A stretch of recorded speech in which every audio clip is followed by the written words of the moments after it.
안녕하세요. 올랜도 킴입니다. 오늘은 팔란티에 관해서 한번 알아보겠고, 구독자님 요청하신 코어유입에 대해서도 알아보는 시간을 갖도록 하겠습니다. 자, 오늘 팔란티의 좀 재무적인 모습을 통해서 장이 어떻게 흘러갈 것인지 거기에 대해서 말씀을 드리겠습니다. 자, 팔란티에 지금 이제 프리캐시프로 있죠. 프리캐시프로 말은 캐시프롬 오퍼레이션 영업활동 통해서 번 돈에서 캐펙스를 뺀 걸 말합니다. 캐펙스를 뺀 거, 자본 지출이 있죠. 들어갈 여러 가지 보자면 하이퍼스케일러들이 캐펙스에 대해서 많이 이야기하고 있죠. 그래서 돈을 집어넣고 있다. 이것 때문에 지금 이제 주가들이 안 올라가고 있는데, 자, 그렇게 되고 있는데, 지금은 팔란티에 같은 경우는 소프트웨어 회사죠. 자, 소프트웨어 회사들은 보통 보면은 캐펙스가 별로 안 들어갑니다. 그러니까 당연히 프리캐시프로가 클 수밖에 없겠죠. 그건 당연한 이야기인데, 자, 그렇다면 캐시프롬 오퍼레이션 영업 활동을 통해서 번 돈보다도 이게 더 클 수 있느냐 했을 때 거기에 대해서 제가 말씀을 드리는 겁니다. 그래서 요게 보시게 되면은 프리캐시프로가 2170이죠. 근데 지금 캐시프롬 오퍼레이션이 2134입니다. 즉 말해서 프리캐시프로가 훨씬 더 캐시프롬 오퍼레이션보다 더 크다는 거죠. 이거보다 이게 더 크다는 겁니다. 영업활동을 통해서 번 돈보다 얘가 더 크다. 원래는 얘가 영업활동을 통해서 번 돈이 크고 얘는 남아있는 돈은 좀 줄어야 정상이죠. 아무리 소프트웨어 회사라도.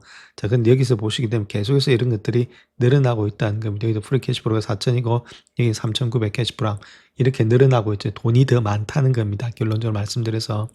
발란티아 같은 경우는 프리 캐시프로가 많다는 것은 영업활동을 통해서 번 돈보다도 돈이 계속해서 축적이 되고 있다. 그 이야기가 되겠죠. 하면 이런 것들이 축적이 되면 어떤 것들이 될 수 있느냐. 배당을 줄 수도 있고 자사주 매입을 할 수도 있고 그러니까 지주들한테 환원이 될 수 있다. 그 이야기입니다. 자, 그런 가운데이기 때문에 주가가 떨어지면은 어느 정도 방어가 할 수 있는 돈들이 있다는 겁니다. 그래서 말씀을 드리고자 하는 것은 결론은 방어할 수 있는 돈들이 이만큼 있기 때문에 주가가 큰 폭으로 떨어졌을 때는 돈들이 들어올 수 있는 그런 안전장치가 되어 있는 주식이다. 그래서 너무 많이 떨어졌다 싶으면은 우리가 매수기로서 삼아야 된다. 자, 그 이야기를 말씀을 드리는 겁니다. 자, 그렇다면 지금 EPS하고 매출의 성장률에 대해서 한번 보겠습니다. 파란 선 있죠. 이건 EPS에 관한 거다. 이렇게 보시면 earning per share 그래서 이익이 얼마만큼의 성장이 일어나고 있는지. 자, 그다음 요 밑에 있는 거 있죠. 빨간 거 이거는 revenue 매출에 관한 거다. 이렇게 보시면 되겠죠. 자, 그런 가운데인데 요때는 지금 2010년도입니다. 2010년도를 보게 되면은 그 75%, 그다음 62%, EPS는 75, 그다음에 레버뉴는 62가 됐다가 중요한 거는 2017년도가 되면은 한 38%, 40%로 형성이 되고 있죠. 그러니까 줄어든다는 겁니다. 성장률이 줄어드니까 이제 여기에 대한 캐션 마크로서 지금 주가들이 좀 내려가고 있고 밸류에이션을 너무 많이 받고 있는 거 아니냐. 자, 그것 때문에 주가가 좀 하락했다 이렇게 보시면 되겠죠. 자, 그렇게 하다가 2018년도 되면 아직까지는 플랫되는 그런 상태에 있습니다. 플랫된 상태에 있고 매출은 2029년도면 그대로 보고 있는데 EPS가 요때 내려가니까 아무래도 달린다 하면은 2027년도까지는 좀 달리지 않겠는가 그렇게 볼 수 있는데 지금은 요런 것 때문에 성장률 때문에 좀 많이 내려갔고 밸류에이션의 고평가 자 그런 것들이 같이 묶이면서 주가가 좀 내려갔다. 그렇다면 이런 성장이 계속해서 갈 수 있는지 이런 것들을 봐야 되는데 이게 해외 매출에 대해서 더욱더 자세히 보자 이렇게 저번에 한번 말씀을 드렸고 그러니까 중요한 거는 이런 것들은 내려갔는데 이제 내려간 것들이 어느 정도 이 정도까지 꺾였다면은 지금 한 40% 정도 내려갔죠. 자 그렇다면 충분히 이 정도는 이 내려간 밸류에이션이라든지 자 아무래도 성장에 대한 것들이 꺾인 것들이 어느 정도는 다 주가에 반영이 된 거 아니냐. 자 그렇게 볼 수가 있다는 겁니다. 지금 가격대에서는 자 그런 가운데 있기 때문에 지금부터는 올라갈 가능성이 좀 더 많겠죠. 자 성장은 꺾였고 앞으로의 성장은 계속해서 이 정도는 40% 정도 나오니까 자 그렇게 우리가 한번 생각을 해보자 이렇게 말씀드립니다. 자 그렇다면 밸류에이션 한번 구해보겠습니다. 밸류에이션을 구했을 때 지금 EV/EBITDA죠. 자 EV/EBITDA를 지금 포월드 기준으로 봤을 때 한 페어밸류는 90불 정도 나온다. 그래서 지금부터 한 32%가 좀 고평가돼 있다. 자 그렇게 볼 수 있는데 어느 정도 일단 EV/EBITDA에 배수를 줬는지 그 2년치를 본다면은 51배수 정도밖에 안 줬죠. 상당히 지금 이제 보수적으로 봤을 때 한 90불 정도가 나타나고 있다. 이렇게 밝히고 있습니다. 자, 다음 P 레이쇼 한번 보겠습니다. P 레이쇼로 봤을 때는 지금 이제 2년치를 갖다가 봤을 때 한 66배수 정도 줬을 때 상당히 보수적으로 봤죠. 그럴 때는 94불 정도가 나타나고 있다. 페어 밸류가. 자, 그런 가운데이기 때문에 상당히 조금 일단 보수적으로 보고 있다. 이렇게 말씀드립니다. 자, 그렇다면 우리가 한번 밸류에이션 한번 구해보겠습니다. 직접적으로 2027년도죠. 자, 그때가 1.83 정도 되고 있습니다. EPS가. 자, 거기다 뭐 얼마만큼의 멀티플을 줘야 될지. 자, 거기에 대해서 우리가 봐야 되겠죠. 그래서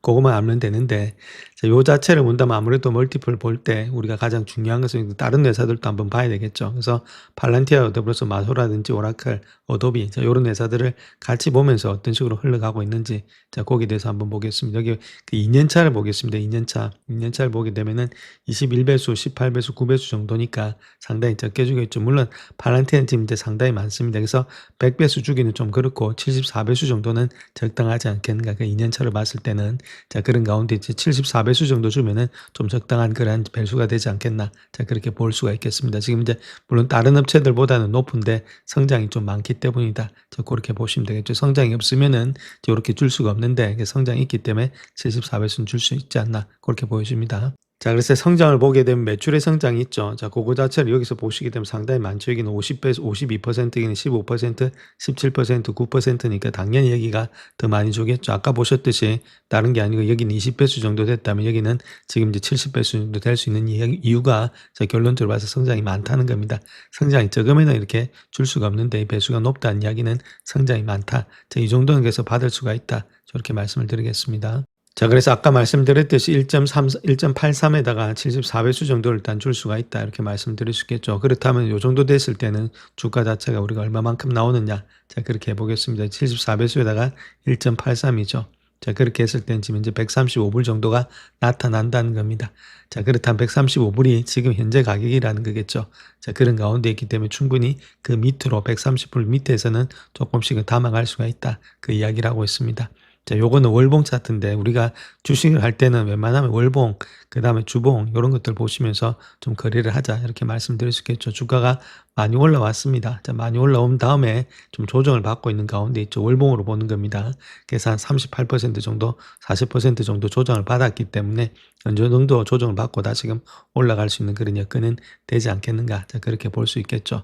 자, 월봉에서 이동평균선을 본다 하더라도 20월선에 약간 일단 걸쳐 있는 그런 모양이 있고, 그다음 스토캐스틱 연결도 바닥권에 좀 들어가는 모양이 있죠. 자, 그런 가운데 있기 때문에 월봉에서 이 정도로 된다는 이야기는 조금 길게 보신다면 충분히 어느 정도 빠진 다음에 반등이 가능하겠다. 자, 그렇게 보시면 되겠죠. 그런 가운데 있기 때문에 130불이 이제 그 밑에서는 조금씩은 담으셔서 길게 보시면서 들고 가는 전략이 필요하다. 저렇게 보시면 되겠죠. 밸류에이션 상에서 본다 하더라도 그 정도면 일단은 좀 저점을 지나고 있는 거 아니냐. 자, 그렇게 보여집니다. 자, 오늘 장에서 코오비가 빠졌던 이유가 한 8% 정도 빠졌습니다. 그 코오비가 빠졌으면은 지금 이제 무슨 문제가 있어서 빠졌냐? 자, 그게 아니라 같이 빠졌다는 겁니다. 같이. 네비우스 있죠. 같은 종목들 보시게 되면 네비우스 역시도 오늘 장에서 빠진 폭이 거의 한 9%가 빠졌습니다. 오늘 장에서 9%. 자, 네비우스만 빠진 게 아니라 아이렌 있죠. 똑같은 업종들 있죠. 자, 이런 것들이 같이 빠졌다는 겁니다. 즉 말해서 아이렌 역시도 오늘 빠진 폭이 7.65%나 빠졌다. 이렇게 보시면 되겠죠. 그래서 네오클라우드 업종들이 다 빠졌는데 자, 그렇다면 어떤 이유로 빠졌는지 거기에 대해서 말씀드리겠습니다. 자, 오늘 시황 때 말씀드렸던 거 있죠. 콜 PC 요거 자체가 0.3을 예측했는데 0.4%가 나왔다가 인플레이션이 좀 높게 나왔다는 이야기입니다. 그래서 저번에 0.2%인데 그보다는 더블로 많이 나왔죠. 상당히 MOM 기준으로서 많이 나왔죠. 0.2가 0.4가 됐으니까. 자, 그 다음 또 YY 기준으로 봤을 땐 3%죠. 저번에 2.8이었습니다. 예측치는 2.99. 자, 근데 0.2%가 이것도 마찬가지로 늘어났죠. 인플레이션이 올라갔다는 이야기는 결론적으로 소비자 물가지수가 올라갔다는 이야기는 금리를 내리기는 힘들다는 이야기가 되겠죠. 금리를 내리지 못한다면은 결론적으로 소형주들은 아무래도 위험 부담이 많겠죠. 걔들은 금리가 낮아져야만이 가장 중요한 이익이 나타나는데 안 부실하니까 자, 그런 것들로 인해서 주가가 하락했다. 그래서 러셀 지수가 올라가지 못했다. 그 이유입니다. 자, 그래서 S&P 500 지수 자체를 본다면 0.9% 올라갔는데 러셀은 0%로서 올라가지를 못했죠. 자, 그 이유가 아무래도 러셀이 올라가지 못하니까 주가가 지금 꺾이는 모양이 있다. 그래서 웬만한 지금 소형주들이 다 꺾였다. 이렇게 말씀을 드립니다. 자, 다음 요 내용을 보시게 되면 EPS입니다. EPS가 언제쯤 양전환이 될지 자, 그 이야기를 하고 있는데 2017년도 되면 코리브 같은 2.17 정도로서 양전환이 됩니다.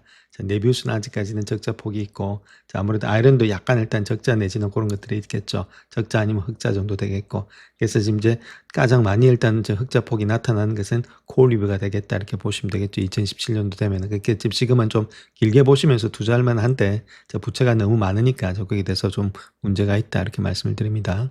자, 다음 코리브에서 가장 약점이 되고 있는 데트 에쿼티에 대해서 한번 보겠습니다. 이거 자체는 지금 이제 내 자본에 대해서 얼마만큼의 부채를 가지고 있느냐 그 이야기를 하고 있죠. 내 자본에 대해서 부채가 얼마만큼 되고 있느냐 자, 그 이야기를 하고 있는데 자, 아무래도 한번 비교해 보겠습니다. 지금 세 가지 업종이 있죠. 네오클라우드 세 가지 업종. 그래서 지금 이제 네비우스라든지 아이렌, 자, 이런 것들은 지금 현재로서 1.5 정도밖에 안 되고 있고, 자, 네비우스, 아이렌 0.12밖에 되지가 않고 있죠. 없다는 겁니다. 거의 부채 자체가.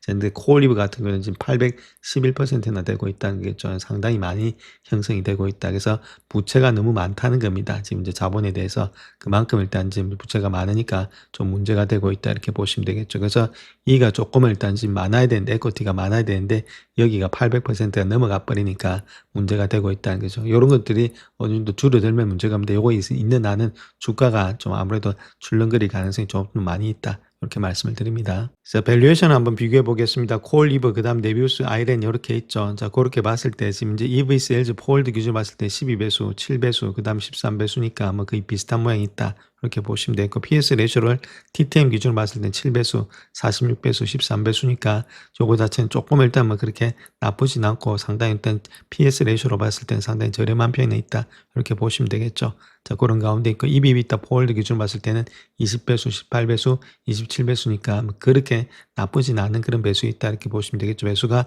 그렇게 높진 않습니다. 이 두 가지에 비해서. 자, 그런 가운데 있고, 특별히 PS 레이쇼는 좀 배수가 낮다. 이렇게 말씀을 드립니다. 자, 그래서 PS 레이쇼 있죠. 그 포월드 기준으로 봤을 때, 자, 아무래도 이때는 일단 지금 9.9배수 정도 되고 있습니다. 1년치는 9.9배수, 2년치는 일단 지금 이제 4.2배수 정도 되고 있으니까, 그래서 9.9배수라든지 4.2배수를 해줬을 때는 지금 페어밸류 한 91불 정도 나타나고 있죠. 2.5%가 업사이드 될 수 있다는 겁니다. 자, 그런 가운데 있기 때문에 조금은 2.5% 저평가되어 있다. 90불 정도는 페어밸류다. 저 그렇게 밝히고 있죠. 자, 그 다음 또 EBITA 포월드 기준으로 봤을 때는 한 104불 정도가 되고 있다. 페어밸류가. 그래서 16% 정도가 저평가되어 있다. 그렇게 말하고 있죠. 그래서 특별히 이때 배수는 한 21배수 정도 주고 있고, 2년치는 한 8배수 정도 주고 있다. 자, 이 정도 봤을 때는 아무래도 이 정도가 되지 않겠는가. 자, 그런 가운데 있기 때문에 전반적으로 좀 저평가되어 있다. 그렇게 이야기를 하고 있습니다.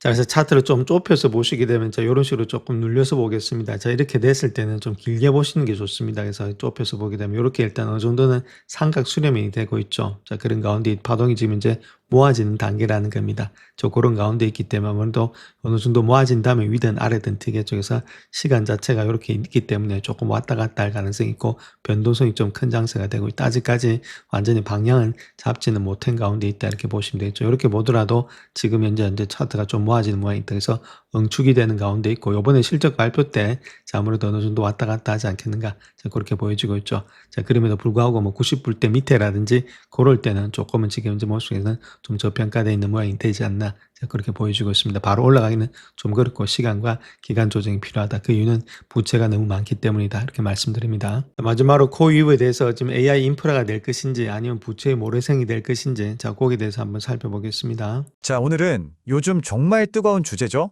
바로 AI 혁명의 한가운데 있는 회사, 코어위브에 대한 이야기를 좀 해볼까 합니다. 이 회사를 둘러싼 기대와 우려가 정말 엄청난데요. 한번 깊숙이 들여다보시죠.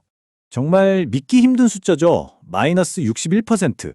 이게 뭐냐면요. AI 인프라 업계의 거인이라고 불리던 코어위브의 주가가 고점 대비 폭락한 수치입니다. 그것도 단 6주 만에요. 정말 순식간에 일어난 일입니다. 그럼 이 61% 폭락이 돈으로 환산하면 얼마일까요? 무려 330억 달러. 우리나라 돈으로 계산하면 어마어마하죠. 이 돈이 그냥 공중으로 날아가 버린 겁니다. 투자자들 입장에서는 정말 패닉에 빠질 수밖에 없는 상황이었겠죠. 그러니까 여기서 당연히 이런 질문이 나올 수밖에 없죠. 아니, AI 시대의 가장 빛나는 별 중 하나라고 불리던 회사가 어떻게 이렇게 빠르고 또 이렇게 깊게 추락할 수 있었을까요? 도대체 그 내부에선 무슨 일이 벌어지고 있는 걸까요? 자, 지금부터 그 속사정을 한번 파헤쳐 보겠습니다. 자, 먼저 이 회사가 왜 그렇게까지 기대를 모았는지, 그러니까 월스트리트가 코어위브에 열광했던 이유부터 한번 짚어보죠. 이른바 강세론의 근거들입니다. 이 그래프를 좀 보세요. 정말 말이 안 나올 정도의 성장세입니다. 회사가 돈을 버는 속도가 그야말로 폭발적이죠. 자사 서비스에 대한 수요가 얼마나 엄청난지를 그냥 숫자로 보여주는 겁니다. 근데 여기서 진짜 주목해야 할 건요. 단순히 성장률이 높다는 게 아니라 그 성장세가 점점 더 가팔라지고 있다는 점이에요. 가속도가 붙고 있는 거죠. 이런 폭발적인 성장이 그냥 나오는 게 아니겠죠. 바로 이 숫자, 555억 달러의 그 비밀이 있습니다. 이게 뭐냐면 앞으로 들어올 돈, 그러니까 이미 계약을 맺어놓은 수주 잔고입니다. 그것도 그냥 회사가 아니라 IT 업계를 쥐락펴락하는 거물들과 맺은 계약이죠. 고객사들 이름만 봐도 입이 떡 벌어집니다. 메타, 오픈 AI, 알파벳, IBM. 이름만 대면 알만한 회사들이죠. 이 회사들이 앞으로의 AI 개발의 운명을 코어 위브의 손에 맡기겠다면서 말 그대로 수십억, 수백억 달러짜리 계약서에 도장을 찍은 겁니다. 아니 그럼 아마존이나 구글 같은 회사들도 있는데 왜 굳이 코어 위브냐 궁금하시죠? 바로 이 지점에서 코어 위브의 진짜 강점이 드러납니다. 한마디로 선택과 집중이에요. 기존의 거대 클라우드 회사들이 뭐든 할 수 있는 만능 패밀리 세단 같다면 코어 위브는 오직 AI라는 트랙을 가장 빨리 달리기 위해 모든 걸 쏟아부은 F1 머신이라고 할 수 있습니다. 그리고 이 F1 머신을 만드는 기술적인 비결, 이걸 업계 용어로 해자라고 하죠. 누구도 쉽게 따라오지 못하게 하는 기술 장벽 같은 건데요. 크게 세 가지입니다. 첫째, AI 칩의 제왕 엔비디아와의 거의 혈맹 수준의 파트너십. 덕분에 최신 칩을 누구보다 먼저 확보하죠. 둘째, 데이터가 오가는 길을 그냥 고속도로가 아니라 아우토반 수준으로 뻥 뚫어주는 인피니밴드라는 네트워킹 기술. 마지막으로 비싼 GPU를 정말 쥐어짜듯이 마지막 한 방울의 성능까지 끌어내는 자체 개발 소프트웨어. 이 세 가지가 합쳐져서 막강한 시너지를 내는 겁니다. 자, 여기까지 들으면 와, 이 회사 정말 대단한데 무조건 투자해야겠네 싶으실 겁니다. 하지만 동전에는 양면이 있죠. 이제부터는 이 빛나는 성공 스토리의 어두운 그림자, 즉 약세론의 근거들을 한번 살펴보겠습니다. 이쪽 이야기도 앞선 이야기만큼이나 어쩌면 그 이상으로 드라마틱합니다. 불안의 시작은 바로 이 사건이었습니다. 새로운 데이터 센터를 짓기 위해 40억 달러, 우리 돈으로 5조 원이 넘는 거액의 자금을 빌리려고 했는데 이 계약이 갑자기 펑 하고 터져버린 겁니다. 아니 왜? 이렇게 잘 나가는 회사에 돈을 안 빌려준다고? 이유가 있었습니다. 돈을 빌려주기로 한 사람들이 코어위브의 재무 상태를 딱 들여다보니까 이거 위험한데? 싶었던 거죠. 실제로 이 회사의 신용 등급은 투자 부적격, 그러니까 정크 등급입니다. 빚 갚을 능력이 의심스럽다는 빨간불이 켜진 상태라는 뜻이죠. 그리고 이 표가 그 빨간불이 켜진 이유를 정확히 보여줍니다. 다른 복잡한 건 다 제쳐두고 딱 두 가지만 보시죠. 먼저 부채 비율, 자기 돈보다 빌린 돈이 3.6배나 많다는 뜻입니다. 그리고 더 심각한 건 바로 이 이자 보상 대율 0.2. 이게 무슨 뜻이냐면요. 회사가 열심히 영업해서 100원을 벌면 빚 이자로 내야 할 돈이 500원이라는 얘기입니다. 한마디로 이자 갚기에도 턱없이 부족하다는 거죠. 이런 재정적인 압박에 더해서 실제로 사업 운영에도 문제가 생기기 시작합니다. 마치 도미노처럼 말이죠. 협력사가 공사가 늦어지고 있다고 경고를 보내오고 결국 회사는 올해 실적 목표 달성이 어렵겠다고 발표하고 급기야는 월스트리트 저널에서 오픈 AI를 위한 데이터 센터에 문제가 생겼다는 보도까지 나옵니다. 그리고 이 모든 문제에 책임을 묻겠다며 투자자들이 경영진을 상대로 줄줄이 소송을 거는 사태까지 벌어지게 된 겁니다. 자, 상황이 이쯤 되니 근본적인 질문이 나옵니다. 그래서 코어위브는 도대체 정체가 뭐냐? 이 회사의 본질을 두고 정말 치열한 논쟁이 벌어지고 있습니다. 일단 회사 스스로는 이렇게 말합니다. 우리는 미래 AI 혁신에 힘을 실어줄 전문 인프라를 구축하는 선구자다. 아주 멋진 비전이죠. 하지만 이걸 정면으로 반박하는 사람들이 있습니다. 과거 L년의 파산을 정확히 예측했던 전설적인 공매도 투자자 짐 차누스 같은 사람들이죠. 그의 주장은 이렇습니다. 무슨 기술 회사냐. 그냥 빚내서 비싼 장비 사들인 다음에 그거 빌려주고 월세 받는 고위험 부동산 임대업자일 뿐이다. 굉장히 신랄한 비판이죠. 여기에 영화 빅쇼트의 실제 주인공으로 유명한 마이클 버리까지 한마디 건듭니다. 이쪽 AI 인프라 회사들이 전부 다 회계 장부를 교묘하게 만져서 이익을 실제보다 부풀리고 있다는 의혹을 제기한 겁니다. 한마디로 분식회계 가능성을 지적한 거죠. 이 모든 논란과 의혹, 기대와 우려가 한 곳으로 모이고 있습니다. 바로 코어위브의 운명을 가를 심판의 날이 다가오고 있다는 건데요. 그게 바로 2월 26일에 있을 실적 발표입니다. 이제 월스트리트의 투자자들은 단순히 매출이 얼마나 늘었나 하는 숫자만 보지 않을 겁니다. 그보다 더 중요한 걸 원하죠. 지금까지 제기된 모든 의혹에 대한 명확한 해명, 그리고 이 회사가 앞으로 안정적으로 나아갈 수 있다는 믿음을 달라고 요구하고 있는 겁니다. 그래서 이번 실적 발표에서 코어위브 경영진이 투자자들 앞에서 반드시 대답해야 할 세 가지 핵심 질문이 있습니다. 첫째, 지금 말 많은 데이터 센터 건설. 그래서 도대체 언제 완공할 건지 투명하게 밝혀라. 둘째, 이렇게 돈을 물쓰듯 쓰고 있는데 비용 관리는 제대로 하고 있느냐? 그래서 수익은 낼 수 있느냐를 증명해라. 그리고 마지막 셋째, 이 엄청난 빚을 앞으로 어떻게 감당할 것인지 구체적이고 믿을 수 있는 자금 계획을 내놔라. 이 세 가지입니다. 결국 이 질문들에 대한 대답에 모든 게 달려 있습니다. 만약 명쾌한 답을 내놓는다면 지금의 위기는 미래의 거인이 되기 위한 성장통, 그저 지나가는 폭풍우에 불과했다고 평가받게 되겠죠. 하지만 만약 여기서도 우물쭈물하거나 실망스러운 답변을 내놓는다면 어쩌면 이건 단순히 한 회사의 문제가 아니라 우리가 열광했던 AI 버블의 첫 번째 균열을 목격하는 순간이 될지도 모릅니다. 여러분은 어떻게 생각하시나요? 영상을 끝까지 시청해 주셔서 감사합니다. 영상이 도움이 되셨다면 구독과 좋아요 부탁드립니다. 감사합니다.